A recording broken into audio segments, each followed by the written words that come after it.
Hello friends, welcome to my channel. उम्मीद है आप सब अच्छे और खुश व आबाद होंगे। फ्रेंड्स, मैंने जेट प्लांट से कई टोपियारीज तैयार की हैं। तो सबसे पहले हम जानते हैं जेट प्लांट के बारे में। ये एक सेक्युलेंट प्लांट है। ये पौधा बहुत ही कम केयर में आसानी से ग्रो कर जाता है, लेकिन ये कम ही लोग जानते हैं कि जेट प्लांट टोपियारी आर्ट के लिए बहुत ही अच्छा होता है। इसकी मोटी ब्रांचेस और छोटी छोटी लीव्स इसे शेप देने के लिए परफेक्ट होती हैं। ये मैंने एक टोपियारी राउंड शेप में तैयार की है और दूसरी ये पीकॉक शेप देने की कोशिश किया है। इसका नाम मैंने पीकू दिया है। कितना खूबसूरत लग रहा है। ये खूबसूरत मोर मैंने अपने जेट प्लांट से तैयार किया है। आज की वीडियो में मैं बताऊंगी कि मैंने कैसे जेट प्लांट को इस खूबसूरत शेप में बदला है। टोपियारी बनाने के लिए सबसे ज़रूरी चीज़ है पेशेंस। सबसे पहले मैंने एक हेल्दी और बड़ा जेट प्लांट लिया इसके लिए।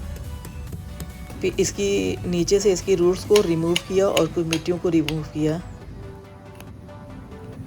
देखिए कितनी मोटी मोटी ब्रांचेस हैं इसकी।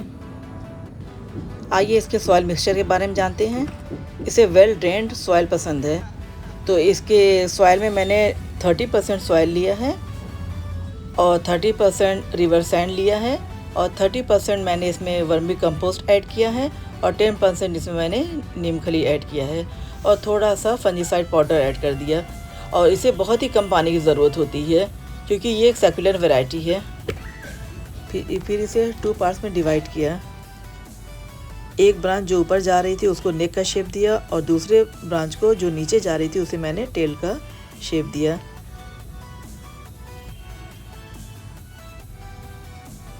फिर धीरे धीरे इसकी प्रूनिंग की, कटिंग की और इसको सही शेप देने की कोशिश की। इसके लिए मैंने 8 इंच का गमला लिया हुआ है और इसमें वही अपना सॉइल मिक्सचर डाल दिया। अब ये प्लांट इसमें लगा दिया। ये इसकी टेल है पीछे और आगे उसकी नेक। स्टार्टिंग में इस प्लांट को 2-4 दिन शेड में रखें, फिर इसे ब्राइट सनलाइट में रखें। जब मिट्टी पूरी तरह ड्राई हो जाए तब दोबारा पानी दें। इंशाल्लाह कुछ ही दिनों में इसमें न्यू ग्रोथ स्टार्ट हो जाएगी। टोपियारी आर्ट गार्डनिंग को और भी क्रिएटिव बना देती है। बाज़ार से महंगे शोपीस ख़रीदने की बजाय हम अपने गार्डन में खुद ऐसी खूबसूरती बना सकते हैं। अगर आपके घर में भी जेट प्लांट है तो आप भी इसे शेप देने की कोशिश करें। स्टार्टिंग आप राउंड शेप से करें और फिर धीरे धीरे क्रिएटिव डिज़ाइन बनाएं, जैसे मैंने किया है। पहले मैंने राउंड शेप क्रिएट किया, फिर उसके बाद पीकॉक पे आई। गार्डनिंग सिर्फ पौधे उगाने का नाम नहीं है, ये नेचर के साथ अपनी क्रिएटिविटी दिखाने का भी एक तरीका है। ये देखिए 1 महीने के बाद ये कुछ ऐसा दिख रहा है। इस वायर से मैं इसे दोबारा शेप देने की कोशिश करती हूँ। सबसे पहले टेल से शुरुआत करती हूँ। इसे शेप देने में काफ़ी टाइम लगता है और बहुत धीरे धीरे सब्र के साथ इसमें काम करना पड़ता है। इसी शेप में मुझे अपनी पीकू को बनाना है। मेरे पास बहुत ढेर सारे जेट प्लांट रखे हुए हैं और अब धीरे धीरे कोई ना कोई शेप उसको दूंगी इंशाल्लाह।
लो जी, इसकी टेल तैयार हो गई।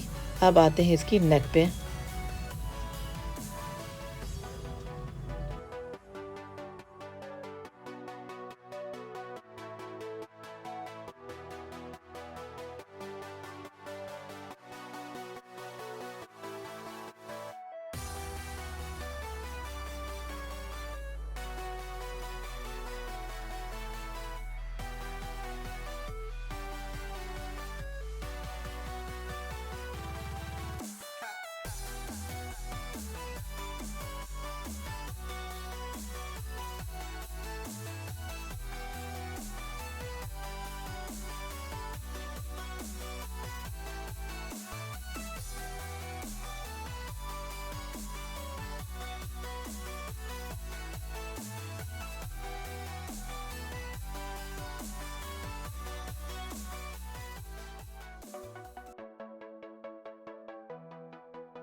जितना भी ये कटिंग कर रही हूँ उसे दोबारा उसी प्लांटर में लगा दूँगी, ताकि उसका ये बीच में जो गैप आ रहा है वो कवर कर लेगा ये।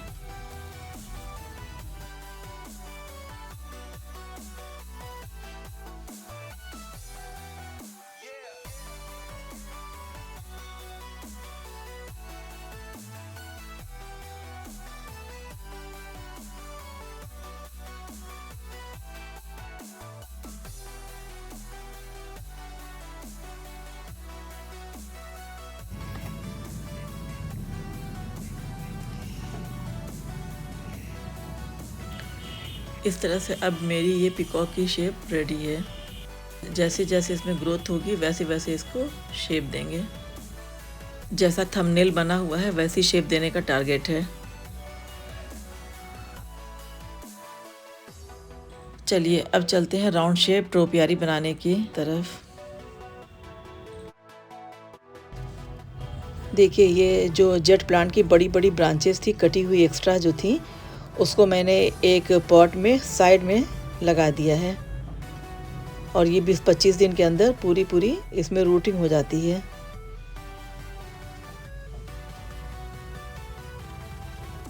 ये देखिए कितना डेंस हो गया, देखिए सारी कटिंग्स लग गई। ये देखिए ये बीच में खाली, सारे साइड में मैंने लगा दिए हैं और सबकी अच्छी ग्रोथ हो रही है। ये देखिए सबने जड़ पकड़ ली। अब इस पे मैं ये राउंड शेप का दही का डब्बा डाल देती हूँ और इसे ऊपर से कवर करने की कोशिश करती हूँ जेट प्लांट से, और ये राउंड शेप में टोपियारी तैयार करूँगी इसकी।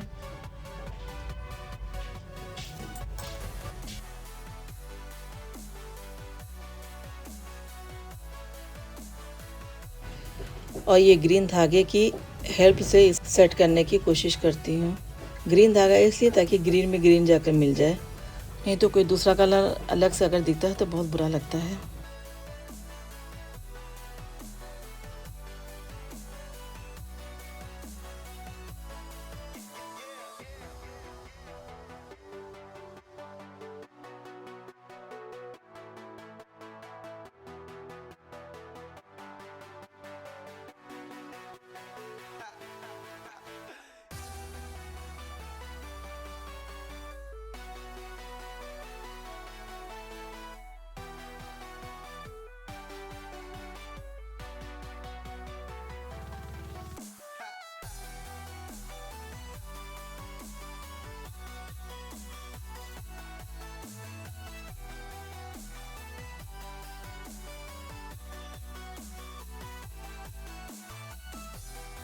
लो जी, ये राउंड शेप में भी तैयार हो गया।